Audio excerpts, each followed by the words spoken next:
And yes, I know it happened in Kensington. If you're from Kensington, we do know. Okay?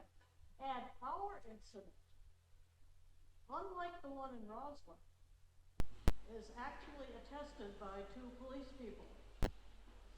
If you want to know about the incident at Exeter, we've just set up the TV upstairs with two enthusiastic volunteers from the Key Club, and they're running the video loop of the story.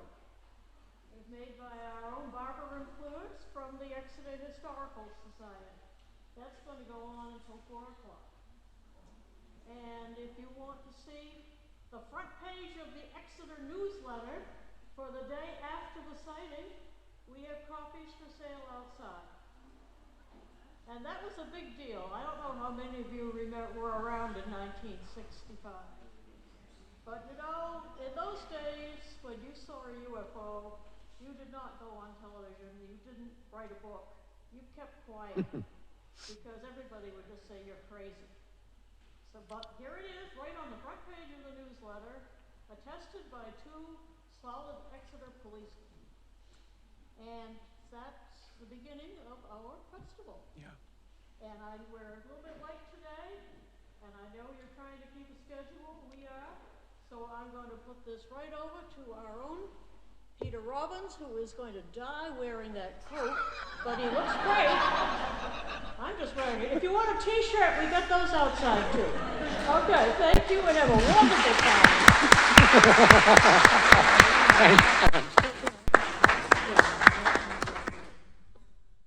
Thank you, Pam.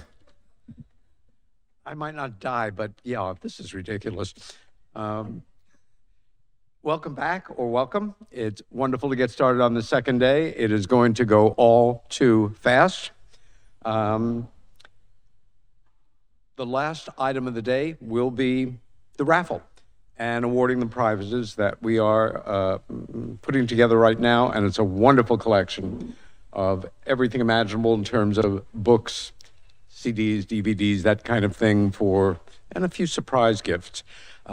It's just one more way of supporting this event, and more to the point, the Exeter Children's Fund. Raffle tickets are available throughout the day. I will annoyingly remind you several other times. Available from my friend John in the lobby, $1 each, 6 for $5. And with that, let's get ready for the first speaker.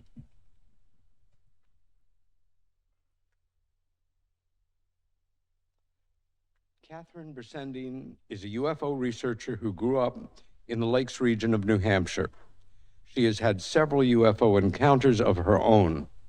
25 years ago, she started keeping a journal of the events, which led to finding other reports from other people and documenting these sightings as well.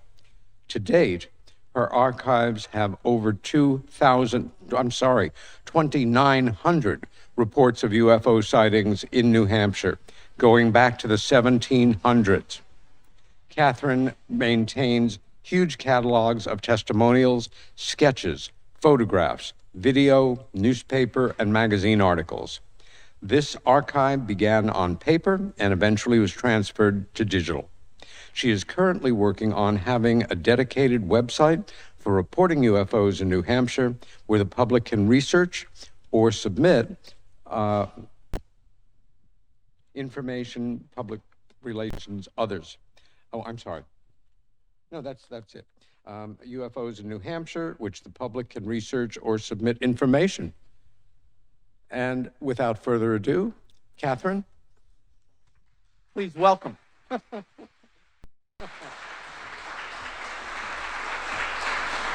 Thank you, Katherine. Get ready, go. Oh, I know. All right, people, this is my first presentation ever. So bear with me. I had issues getting this set up. All right. I'm over 3,000 reports now. And people still send me, still contact me. After yesterday, I got home and there was 3 more on my computer waiting for me. So in the email, so. All right. I grew up. I saw UFOs when I was a teenager. I saw them in my adult life, not like all the time. It'd be a few years in between, but I'd keep track of it. And then about 25 years ago, I saw something again. And it's like, didn't anybody else see this? I couldn't find anybody. So I started writing stuff down, started researching. And before I realized it, I had like a dozen reports, and I'm like, wow, this is cool. And I kept going, and before I realized it, I was up to 500. And then here we are. So, all right, first. This right here is Ossipee Lake. In the 1700s, in Ossipee Lake, it was considered sacred ground by the Indians. And these lakes are called kettle lakes because it goes back like 100 million years to where the volcanoes had vents, and then the vents eroded away and created these tunnels. And a lot of these lakes are connected by these tunnels. And even the Indians had legends of seeing ships going down into the waters, coming up, traveling under the water. So some of these ponds are considered bottomless, and when they're that deep, we don't know what's down there because there's not a lot of research on those areas. So between 1750 and 1800, there were many reports of these, it's not like a true UFO, but it's a flying object that people can't identify, and we call them orbs. And for 50 years, they were seen in the area of Putney Hill and Hopkinton, and they moved silent. They did not appear to move at random, but as if there was an intelligence navigating them. And for example, a globe would follow a person, stop when the person stopped, then move again once he or she began to walk. However, the globes would stay a certain distance away. So I'm with my girlfriend, and we're out in Center Harbor, and there were orb stories. And I said, well, let's see if we can capture some on film. So she did, I didn't, and this is one of her pictures. And she's actually standing, oh, I got an arrow here. Oh, well, wrong one. Go back. Go back. No.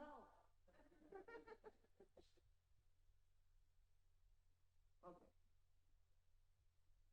So she's standing here in that area. And we're just watching all of the orbs popping up, and it was amazing. So what are these? We don't know. They're unidentified, but okay.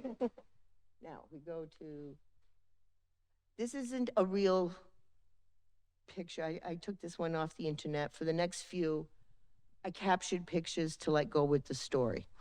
So in 1796, near Gould Hill in Kentucky, 3 people witnessed approximately 15 ships in the air. These craft were close enough for the witnesses to see sides and ports. Good picture.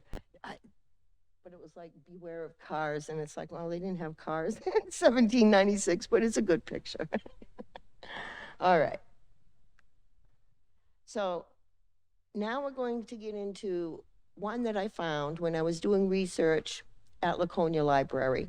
I found this old book that was written in like 18 something. I didn't keep it the date here. But it talked about a light in the woods. It happened in 1816, and it was written about 80 years later, written down. And I found that book in the library.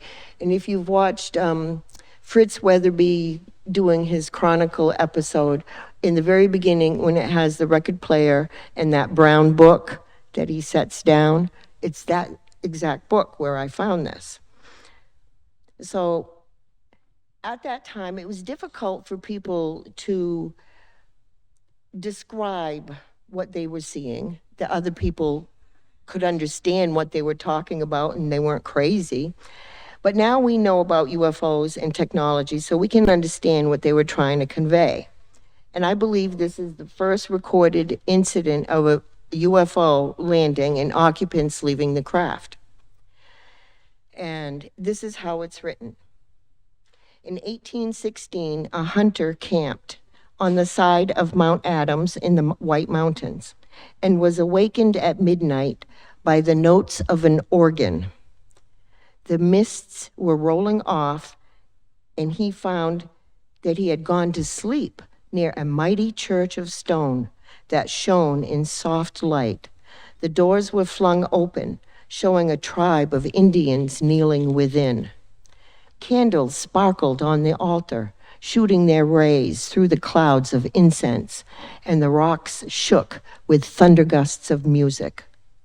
Suddenly, church, lights, worshipers vanished, and from the mists came forth a line of uncouth forms, marching in silence. As they started to descend the mountain, a silver image floating in the air spread a pair of gleaming pinions and took flight, disappearing in the chaos of battlemented rocks above. Okay, I'm reading that, and I'm like, well, that sounds like a UFO experience to me, because there were several small beings moving around at an altar. I think that was the control panel. And the mists and the engine noises, thunder gusts of music.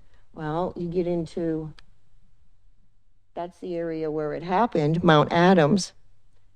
And if he was camping down in that area, the noise would have been loud, reverberating off of the rocks. So that's what I think. I think he had a sighting.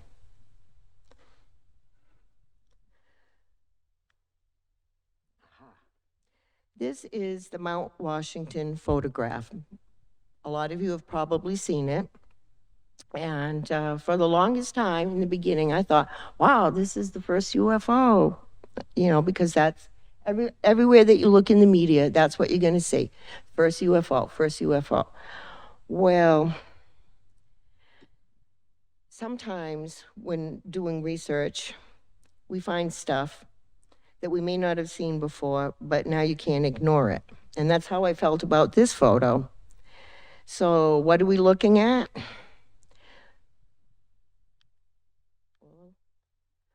Get back.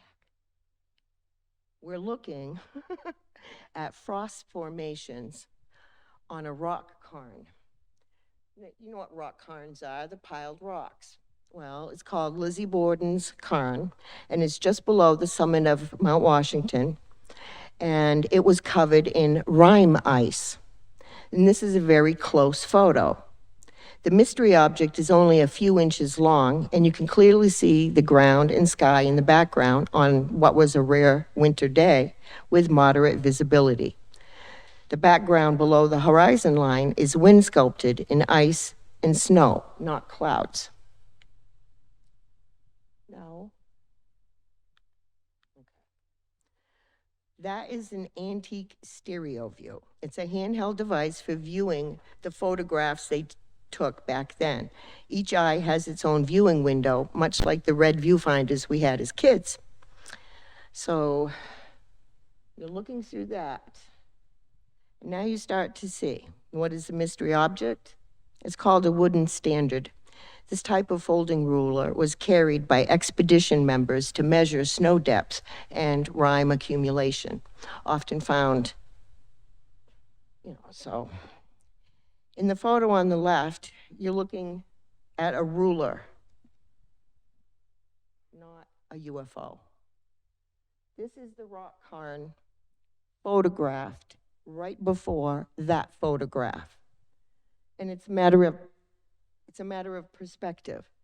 The gentleman took the photograph, walked around, put the ruler on, and then he took a close-up. That's all it is. So, but when I found out, I said, this makes sense.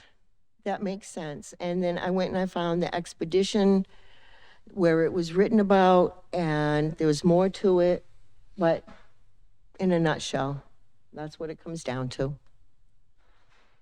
So in 1947, there were, we had Roswell going on, but I also found 4 reports from the 1700, wait a minute. All right. Articles, yeah. So these are some of the articles that were in newspapers from New Hampshire. In 1947, 2 large discs flew over the, of course now I don't have the town there. Well, anyway, this was seen over one of our towns in July 1947. And then on the same day, there were 3 more reports from Alton Bay, Newington, and Dover.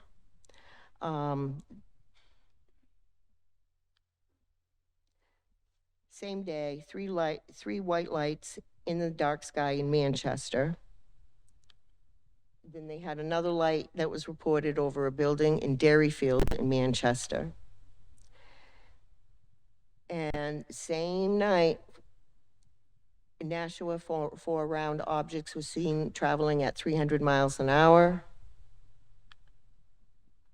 And on July 10, 3 discs were seen in the evening over Lake Winnipesaukee. Later that evening, a doctor driving in Bethlehem saw one early in the morning. A group of people reported seeing flying saucers traveling at incredible speed over their homes. And this is all in the Bethlehem, Conway area. I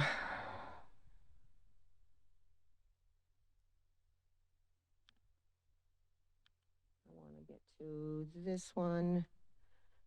In September, a military pilot witnessed an object descending with an orange flame over Hooksett. In Manchester, there was the Grenier Air Base, and a lot of reports came from their pilots, their radar people, and those reports would often get shuffled away, and it was hard to find them, but I did. Now, this is a map of 1947. This is just to show that it was already happening before 1965. We go back, when Roswell happened, this was happening in New Hampshire the same month. The same month.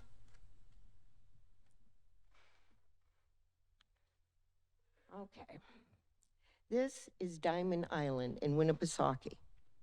And what isn't well known is that in 1947, this small island was being leased by the military to conduct secret experiments that lasted until 1955. And then the Navy began to work underwater, conducting underwater laser experiments. There were reports of barges hauling strange-looking devices, along with a metal laser track submerged in the lake. An observation station was built from a long tube with a cement foundation on the bottom of the lake. It would come out in the fall and put back in the spring. It had a window to look out into the lake. The experiments were always done underwater for hours all night. When the men were off duty, they had to dress like civilians and try to blend in. It was done in secrecy. At the lake bottom, though, through the window, they could aim a laser of light on the track and move the target back and forth on the track. Then they went on to do underwater sonar experiments, and this continued up until the 1970s. Now, in 1948, in Winnipesaukee, 2 people reported seeing a huge black object on the surface of the lake. The newspaper said 2 reports were received from persons claiming to have seen a huge black object on the lake's surface. Okay, this photograph comes from July 2018 on Lake Winnipesaukee. So not only did they see it back in 1948, they're still seeing it, 2018. For me, that begs the question, what kind of secret experiments were they doing? Were they looking for something? Did they find something? Did they leave something? So you will see another picture, but I wanted to get that one in here now. That's a real picture from New Hampshire. So in 1949, we had 5 sightings. Then in 1950, there were reports of military personnel, lots of reports, of military jets chasing the UFOs and how they were outmaneuvered and outdistanced in an instant. The UFOs were seen over land and over the ocean. Whoops, okay, we'll do that. Hey, get back. No.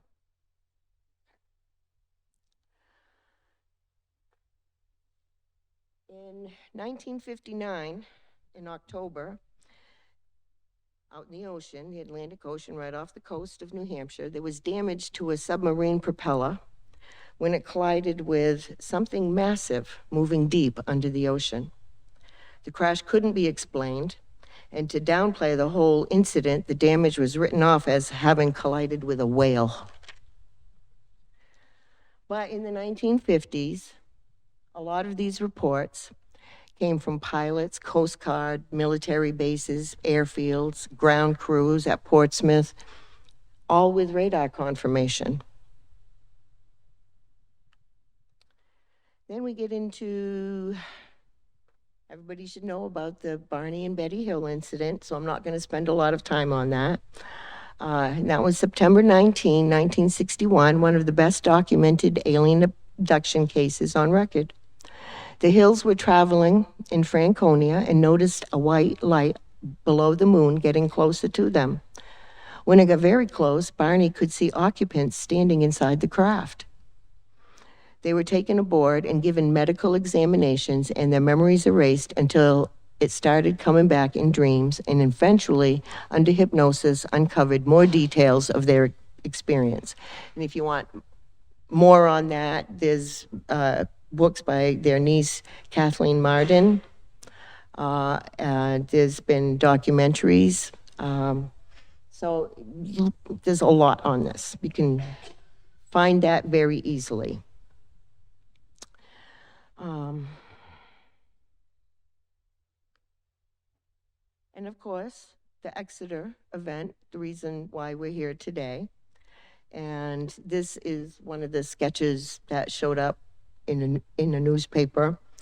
And it's already been explained in great detail, but for those who aren't familiar with the story, a disc with 5 bright red lights was witnessed by a young man walking on the road, by a woman driving in her car, and 2 Exeter police officers. Then the military downplayed their experience to natural phenomena, while the 2 police officers refused to let it go and kept writing letters until finally the military retracted their statement and just left it at unexplained. This was the sightings on that night for the Exeter event. But if you take a look at the whole month of September, you'll see that there were around 25 sightings and there were 12 more for the rest of the year. And you can see in 1965, so it wasn't just what happened September 3rd, 1965 in Exeter. It was going on before and after. It's just that I think 2 police officers who wouldn't let it go had a lot to do with keeping this alive, this event in people's memories. I mean, of course, it's still in people's memories, but it shouldn't be forgotten. This is just one of many. So, in 1966, there were 33 reports, 24 in 1967, 17 in 1969. Then we get to November 4, 1973. Now, this one was unique because it started out in the very early morning, about 1 o'clock in the morning. Several police departments started being notified because at first there was a loud boom, an explosion so loud that half the state could feel it. It was reported by Keene, Hinsdale, Durham, Rochester, Dover, Exeter, Concord, Alton, Laconia, Lebanon, Hanover, Haverhill, Goffstown, and Grafton. So when you start looking, the dots that are red with black on top of it, those are the locations that heard the loud boom. The locations that have the red dots are all the police department's reports of sightings. And that was one night. Maybe they should have, there should be an event for that. There was quite a few that night. All right, the same morning, oh yeah, here we go. I did this map here because when I was looking at the times of the reported sightings, I was trying to match them up and see what the flight path would be. And I could see the flight path over on the coast. But over here, these 2 sightings just didn't connect. So I'm looking at it and I was like, was there more than one that night? That's what I do. I look at that stuff and it's like, wait a minute. If this is going on over here, what was going on over here? And I try to match it up with something in my files.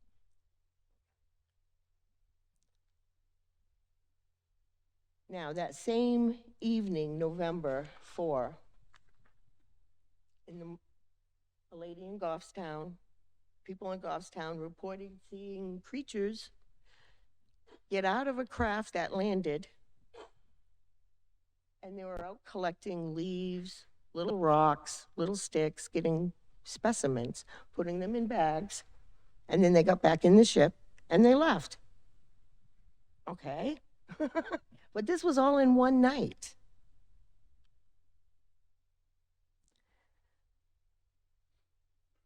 Hang on. Yeah, it was in 74. No, no, we're gonna go back on that one. This is August 1974. I was a teenager and I witnessed a lot of these sightings that were going on in the Lakes region. I grew up in Belmont and I saw things going over my father's barn. I saw it going over the woods. I didn't file a report back then, but other people did, and these are the locations for reports that were filed just in August.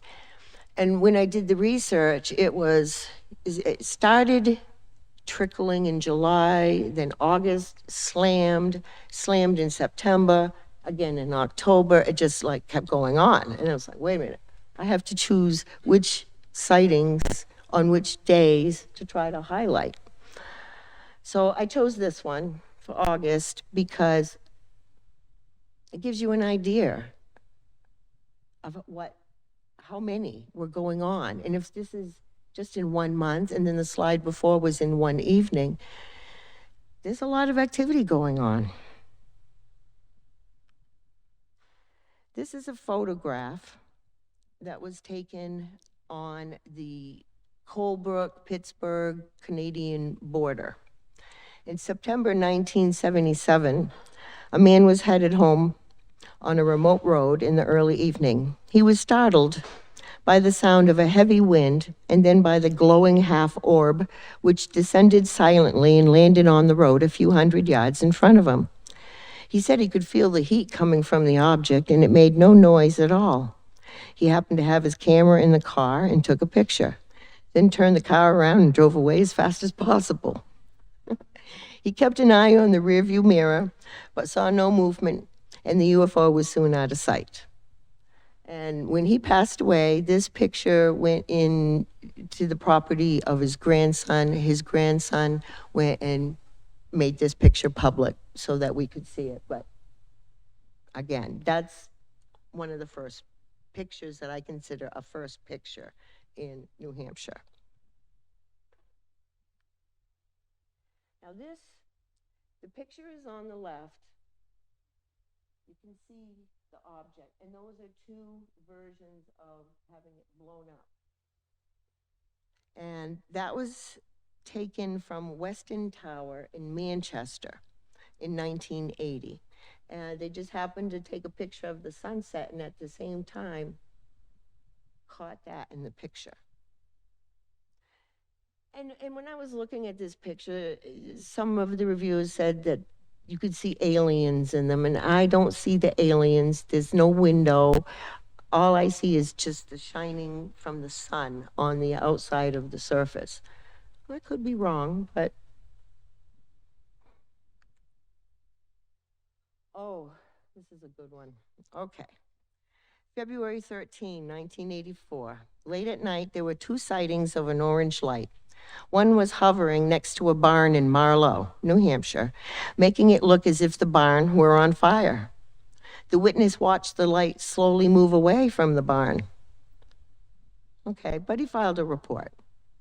50 miles away, the same orange light was seen in Hinsdale.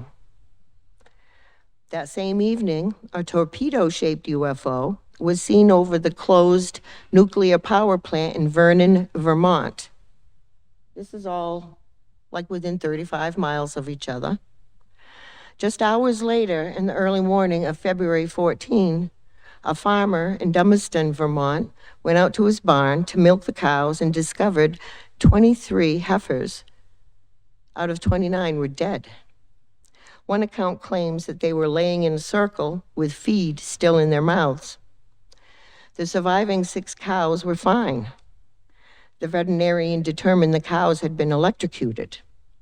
There was no signs of struggle or that they had even tried to escape. Whatever happened had happened rapidly. Investigators and electricians did a thorough check of the property and could not determine the source of the lethal electricity. Lightning was ruled out. An ex-policeman and MUFON investigator went over to the property with a Geiger counter and found high levels of radiation in the center of the barn and in the cornfield where the cows were buried. After he eliminated other possibilities to his own satisfaction, he decided the cows had been killed by a UFO, even though there weren't any signs of mutilation. I mean, back then, we just started to notice cattle mutilations. So, but they didn't report that cows, they're just dead. 23 out of 29 were dead. That's hard to explain to a farmer. Yeah. All right.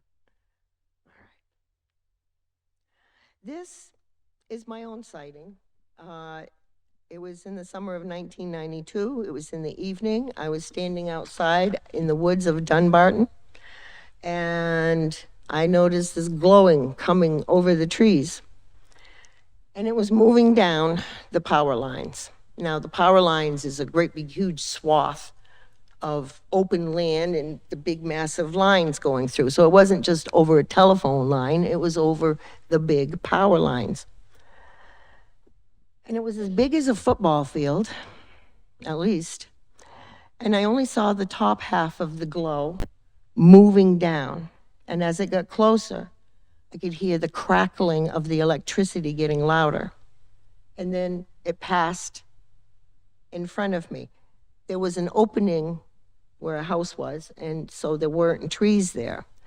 And as I watched it, I could see it was only inches above the power lines. It wasn't touching them, but it was just inches. And as it kept going, the crackling went away. So I don't know if it was drawing electricity from it or some type of power source, but it was doing something. Yes. Yes. Range Road. Range Road. Yes.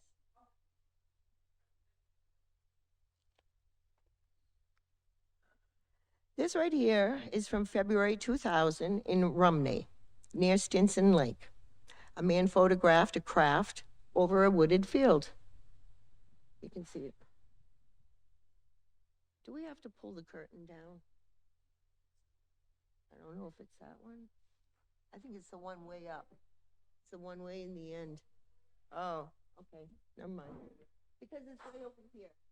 And I don't know if you can see it right there. You can see it there, and then that's the close-up that they did of it.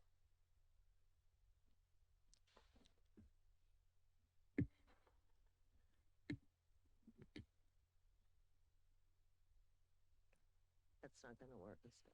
All right.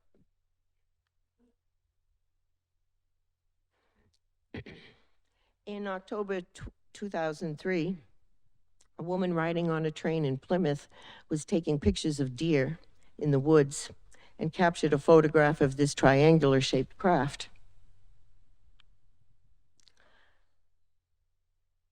In 2004, a man in Tilton photographed a triangle craft with blinking lights as it flew over Winnisquam High School. This is one craft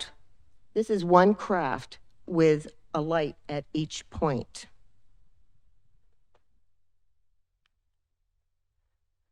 Two months later, a disc with a flashing strobe light was photographed over the Winnipesaukee River in Tilton.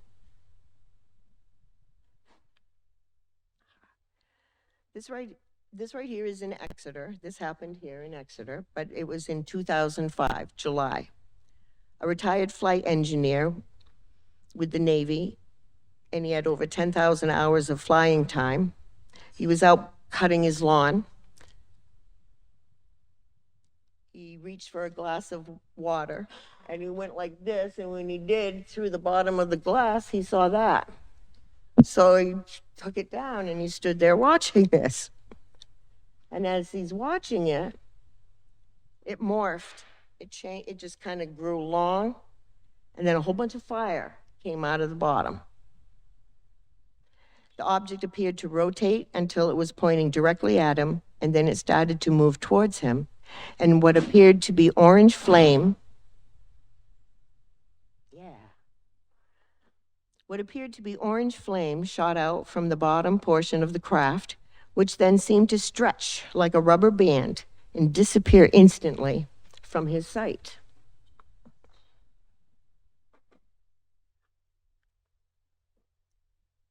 Oh, this is a good one. It's hard to see it now. In August 2006 in Plymouth, this craft was photographed hovering over railroad tracks and moving along the tops of the trees. In September 2006, while at Hampton Beach, a couple photographed what looked like a bright orange light in the sky. But it was a cylindrical object with lighted rings. It folded in on itself and disappeared.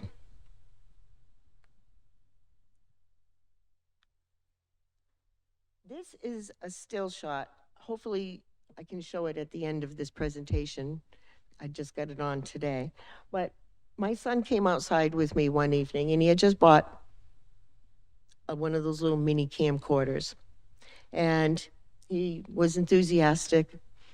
Mom, I'm gonna video a UFO for you. I'm like, okay, honey. You're a first timer, that doesn't happen. I said, but you know what? There's a plane coming this way. So why don't you practice on that? And that's what he got. For me, I'm standing there and all I can see is red and white lights.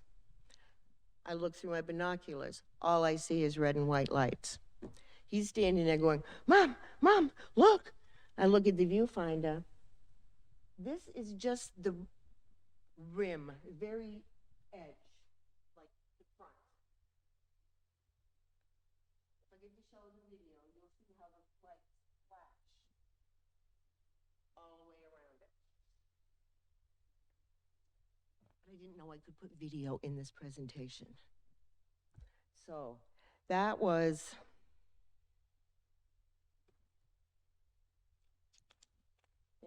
in Laconia, and it came in over from Belmont, and then it did a swoop and went up towards Meredith.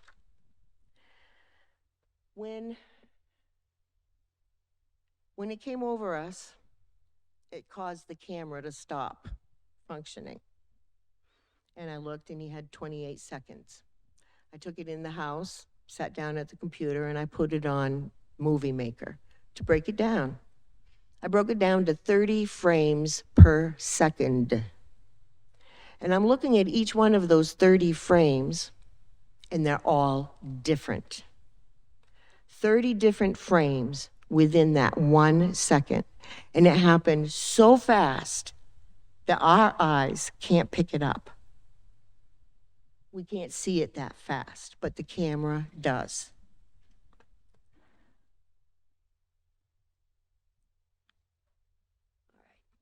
This is up at the base of Mount Washington. Man was taking photographs and happened to see something in the distance. That was in 2007.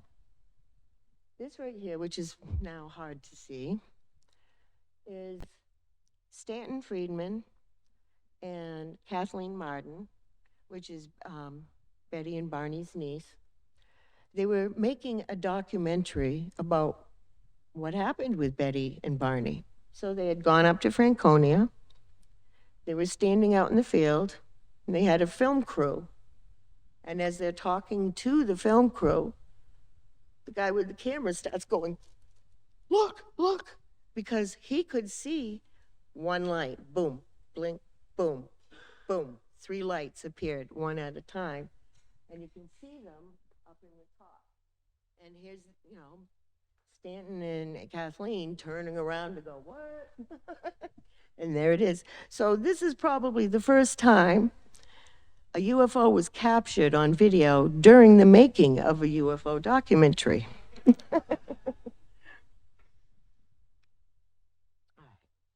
Here we are again, another one of my photos. I didn't start out taking a picture of the UFO. It showed up in the picture when I put it on the computer. All of a sudden I'm saying, hey, what's that? So I zoomed in. It looks like a pill or a capsule, but that's what I saw. I was trying to take a picture of the duck in the sunset and got a UFO.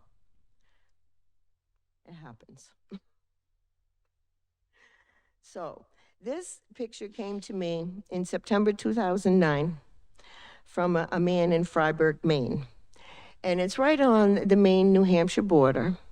And from his position, he's looking at the Moat Mountains in Conway.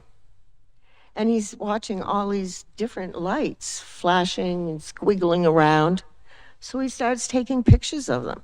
Now, it doesn't look like a craft, but it's certainly something that's unidentified flying around. I mean, so we don't always know their method of transportation, I suppose.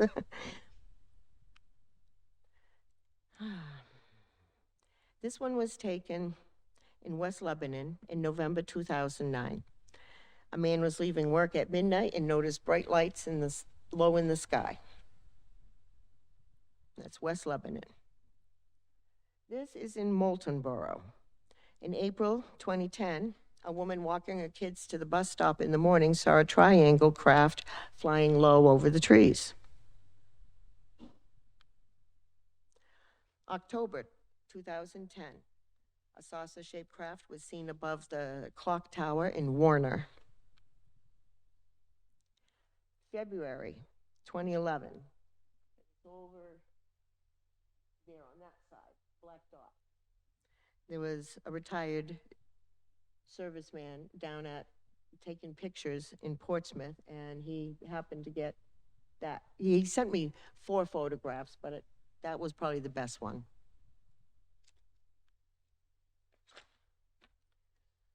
Sometimes clouds are just clouds that look strange, and sometimes a UFO is trying to hide in the clouds.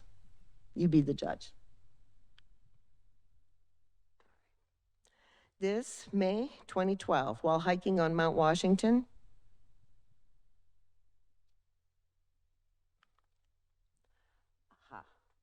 now the lighting might mess us up here. I'm going to show you 4 photographs. The first one, if you can see it right here. See that gray line? Right there. Now this woman was taking video. And the next frame, you're going to see it swoop down. It swoops again, and then up it goes. So you can, I like this part. I like that feature. See how it swoops? That was in 0.3 of a second. Yeah.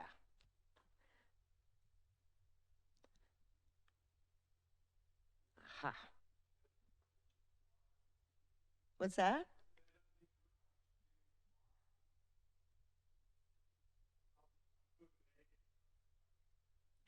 No, it doesn't. All right. That looks like, wait a minute. That one, go back, go back, go back. All right. Rostrom, where are you? In April 2014, a remote-controlled drone was able to video a craft over the Robert Frost Historic Farm in Derry. Now, I zoomed in on it. You don't see the field and you don't see the buildings, but I wanted to zoom in on the craft, and that's what it was. Don't know. This was October 2014. A string of lights was observed soaring over Manchester. The same evening, October 5, a chevron-shaped craft was seen over Nashua, Manchester, and Concord. And yeah, you can't see it too well. I'll block it. You can see it in this one. It's just that white shadow. And then you can see a V over there. And it looks like it's the same craft,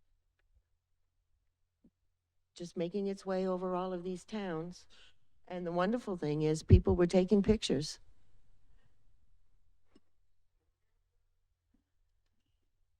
Uh, 14. No.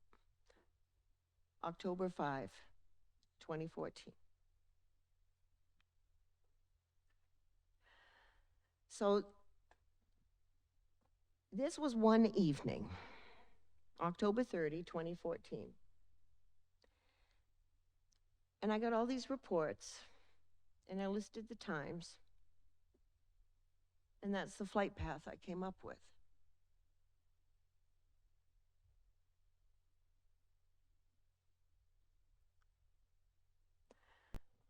Yeah.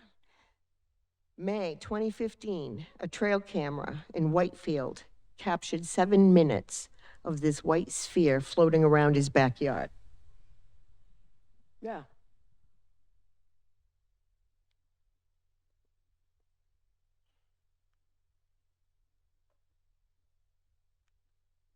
It jumped.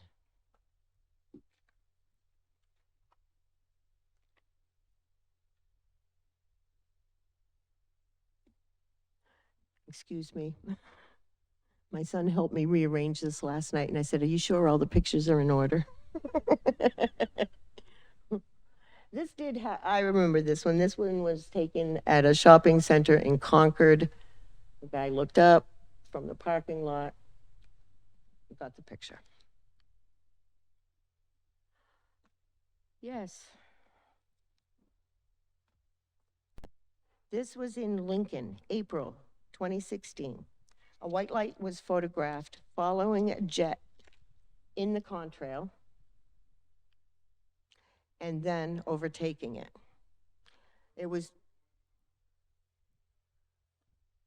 whoop, get back, get back, get back.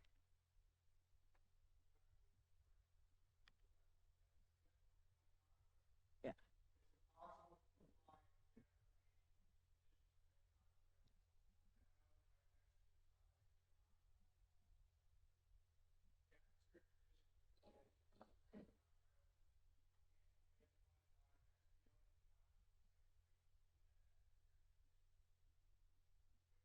That's the way it works.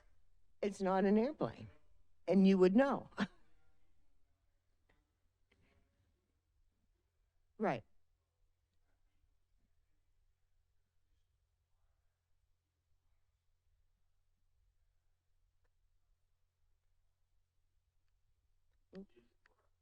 Jeepers creepers. All right. Yeah. That's pretty interesting. Yeah.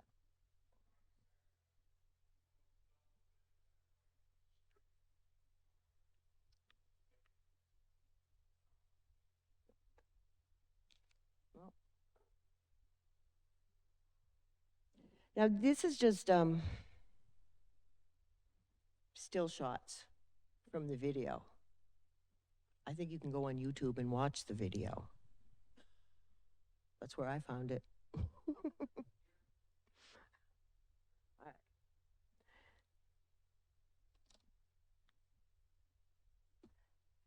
Now we get into San Brenton, 2016, June.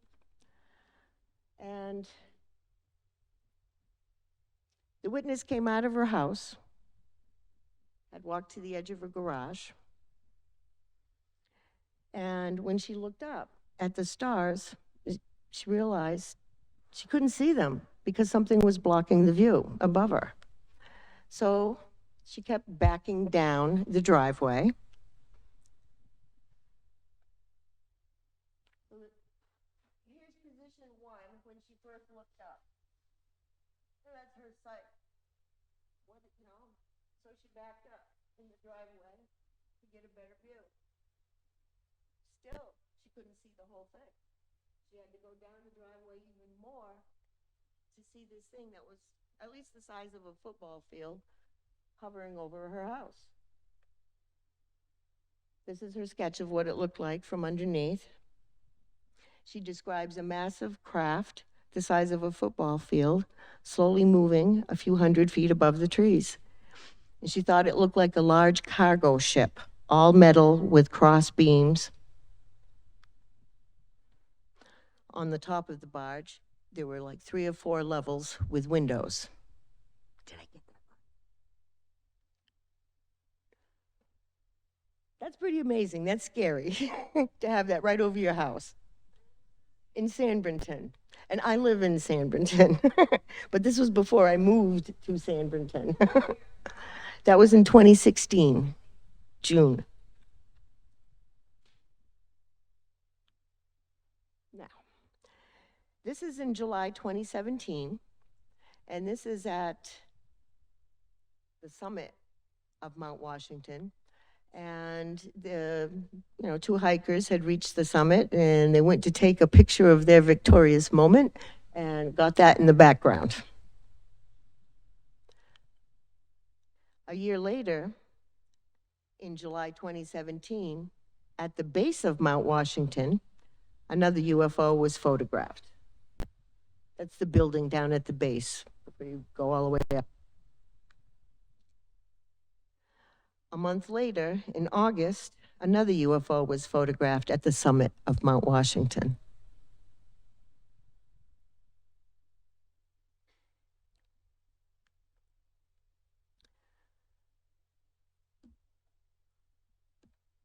that year. This made it on the news. This happened down in Dover. You can see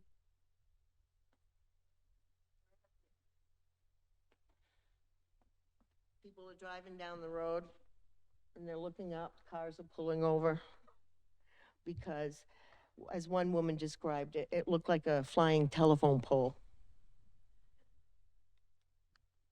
It actually made it onto Channel 9 News when they reported it, and they had a better shot of it, so you can see it close up.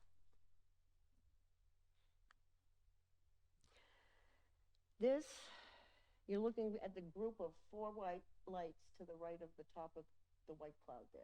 I don't know if you can see them. In April 2018, while at Mount Washington, an observer noticed 4 white lights hovering above the clouds over the presidential mountain range.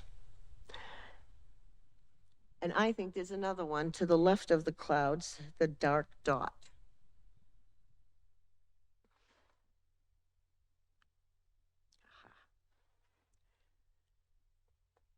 Three months later in July, 2 fishermen in Hooksett observed a green light hovering over the water.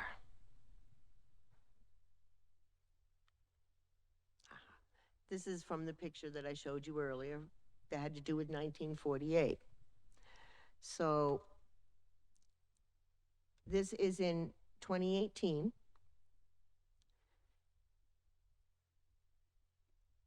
And the black disk was observed moving under the surface of Lake Winnipesaukee.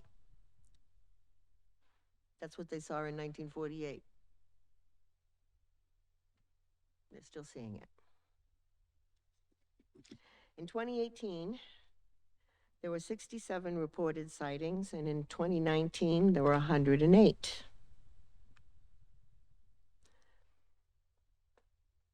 This is a triangle over Gunstock in Guilford, and that was taken in September 2021. In 2021, there were 71 reported sightings. This comes from Wyndham, May 2022. A thin white light was slowly moving in a straight line.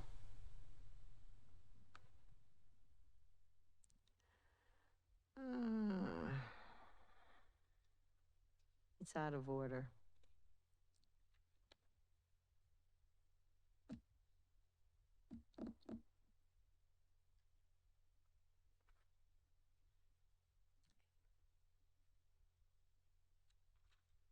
Another picture.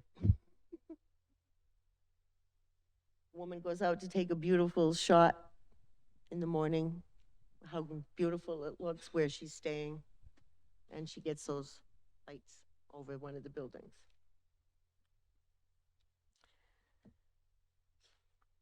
All right.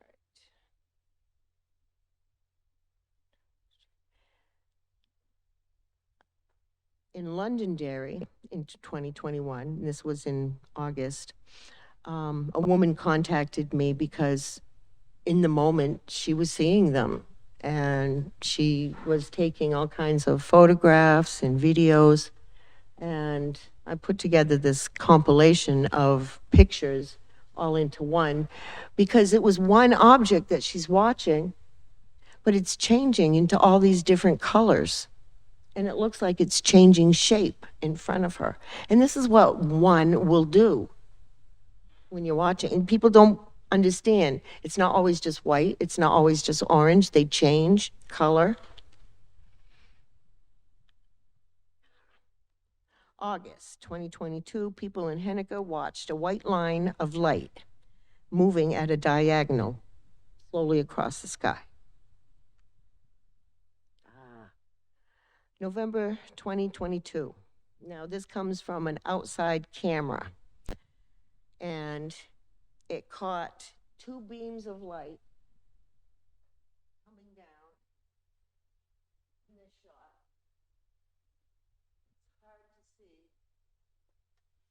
but right here is a shadow form of something with 2 legs, arms, and it's moving. show, and it's in the picture, you just can't see it because of the light. So I thought that one was really good too, because it actually caught a shadow figure moving after the beam of light.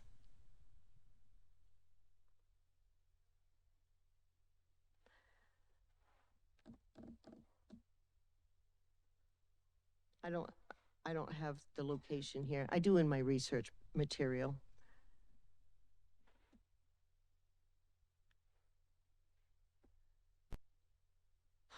(2022), no, this was seen over Manchester. Just floating around. I don't know if it was a balloon or a ship, but it was large.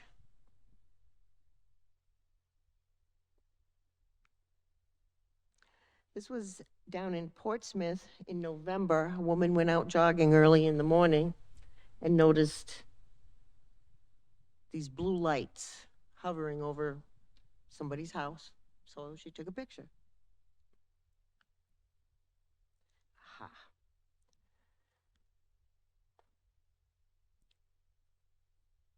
This was in Somersworth in December, 2:00 in the morning, and the witness describes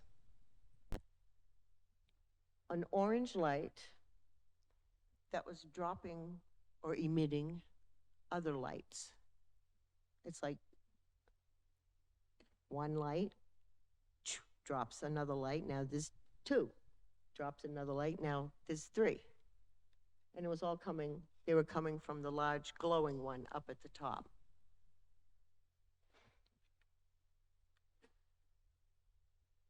(2022) was busy. 93 sightings in 2022. This was in June 2023. That was in Thornton, and he notices that object flying over his property. And he's like, yeah. This right here was in September, and it was captured over the highway when somebody was driving. They saw it at a distance. As they got closer, they grabbed the telephone, snapped a picture. This was seen in Epping.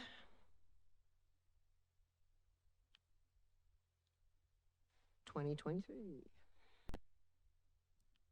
And so far this year, there's been that many sightings. Now, I wanted to show the video. I have a couple videos. Are we at the 10? Cool.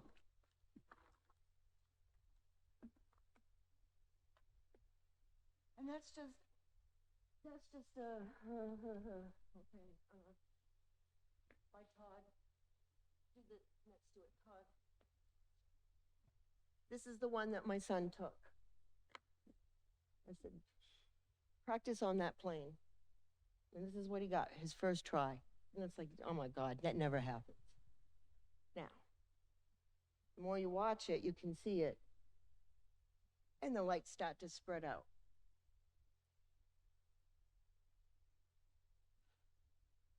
And that's how fast.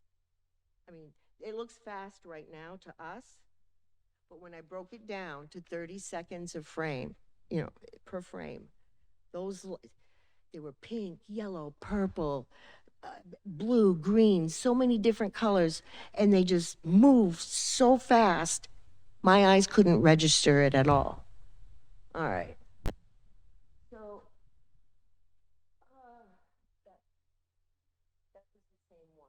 Okay, this one came from Nashua, May 29, 2016. And we've got two of the yellow lights kind of gliding through the sky.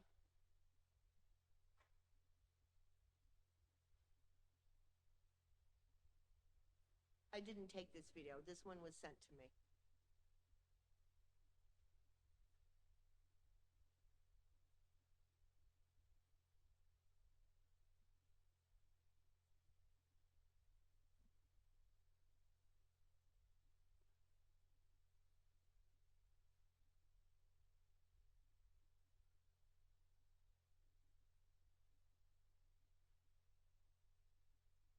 go to the next one? Because some of these play for a long time, but you get the gist of it. You know what we're looking at. All right. That one we've seen. Go to Henniker, September 2016. You can see some of the tree branches, so you can start to estimate some size here. But obviously, somebody knew they weren't looking at a plane. All right. Yeah, we'll go to that one. This came from Jefferson, New Hampshire.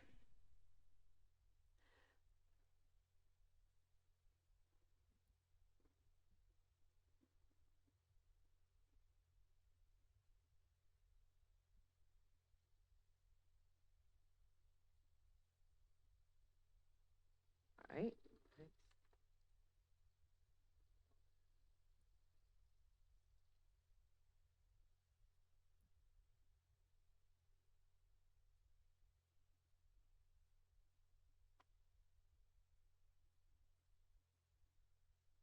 It's doing its strobing, flashing effect.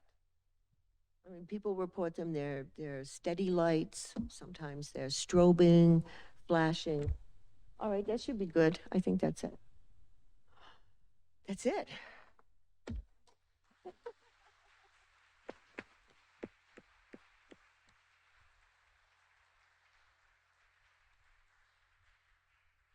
Questions? Anybody have any questions? Yes.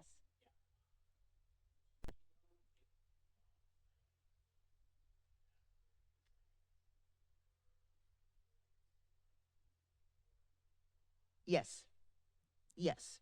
I cull their websites. In the little room off to the side, if you go in there, I recently put together, I'm self-publishing a catalog. And right now it's in 3 different volumes. But you can take a look at that and you can see it's all in there. You're welcome. Yes.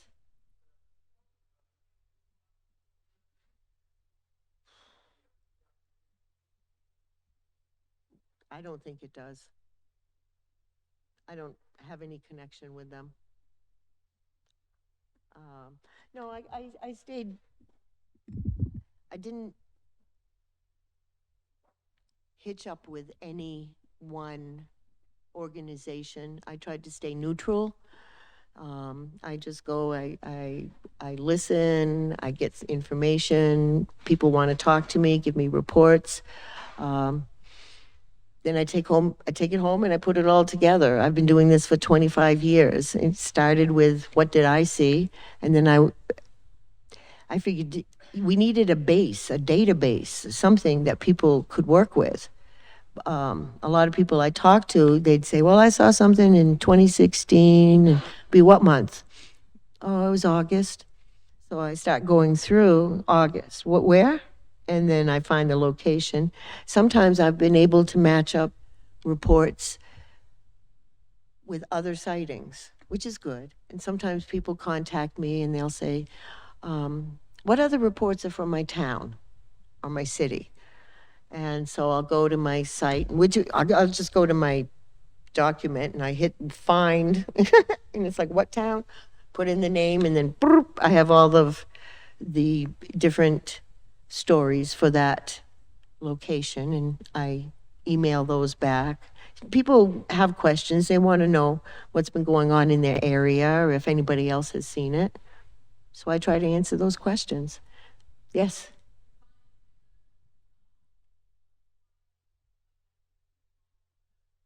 Yes.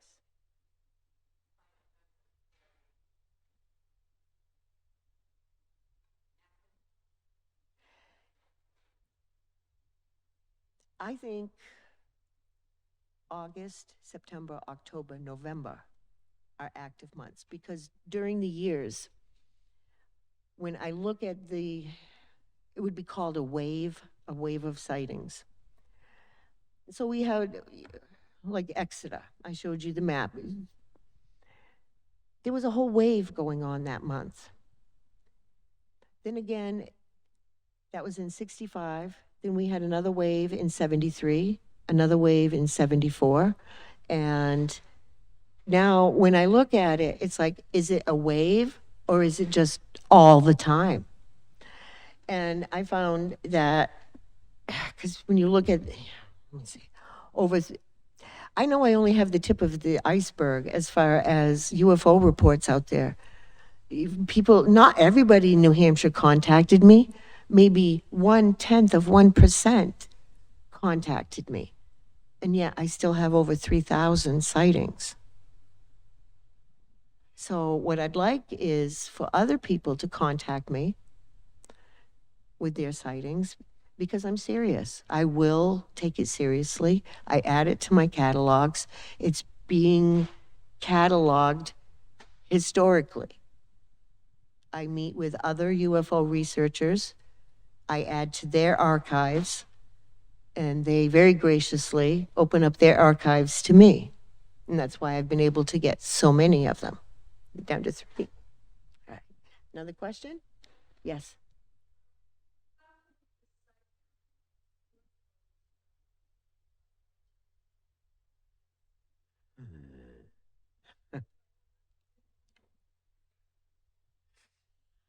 It's hard. It really is, because a lot of the stuff that I've seen, I look at it and it's like, it's got sharp angles, it's beautifully made. We must have engineered it.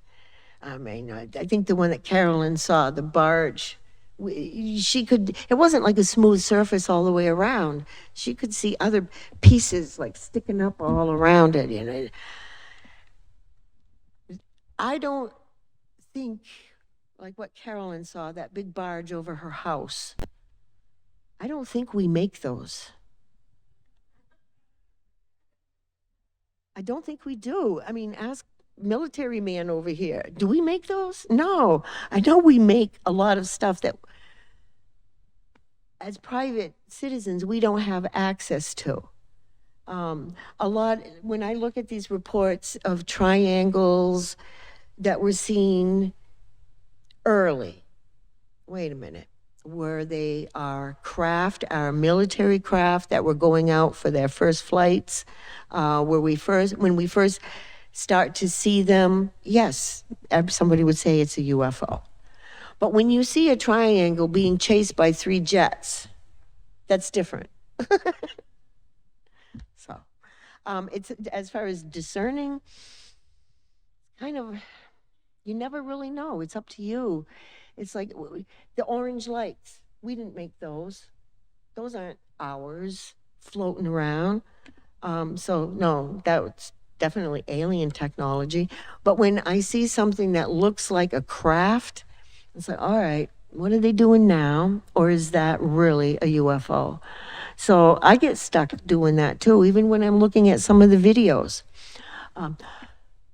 One day, my son and his friend come running into the house. Mom, there's like 3 orange lights and they're over the railroad track and they're headed up going up the hill. I'm like, really? I drop everything in the kitchen, grab my keys for the truck. I get in the truck, he's got his camera ready, and there were other neighborhood kids. They piled into the back, and I'm chasing this group of lights, and I'm following it, turning, going up the hill, turning down this road, and I'm so excited. I'm going to get these lights on video going up and over. And as I'm looking, it's a candle in a bag. Candle. It was a Chinese, one of those Chinese lanterns. Somebody put a candle in a bag and did like 6 or 7 of them in a row. Well, they fooled me. I'm chasing them with my truck. Yeah, I'm crazy like that. So are we done, or is there, and I need another question? Yes.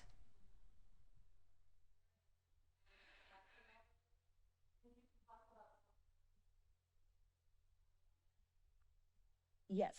For every sighting that I have in my catalog, I have the hard copy backup. I have the newspaper clippings.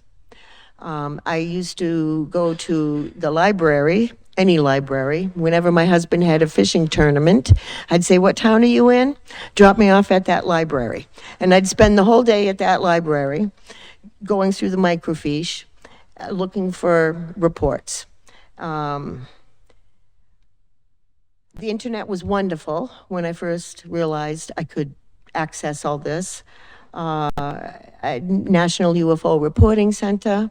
I'm talking to Peter all the time. I send him stuff. He sends me stuff. UFO Stalker was a website I was getting a bunch of information from up until, I want to say, January, February, when I started to notice that somebody was really messing up on the information. And because UFO Stalker, I came to realize, was a parasite website that would take their information from another site that put it out first. Like UFO Stalker was getting all of their information in the beginning from MUFON. And then MUFON kind of put the clamp down and didn't give them any more information.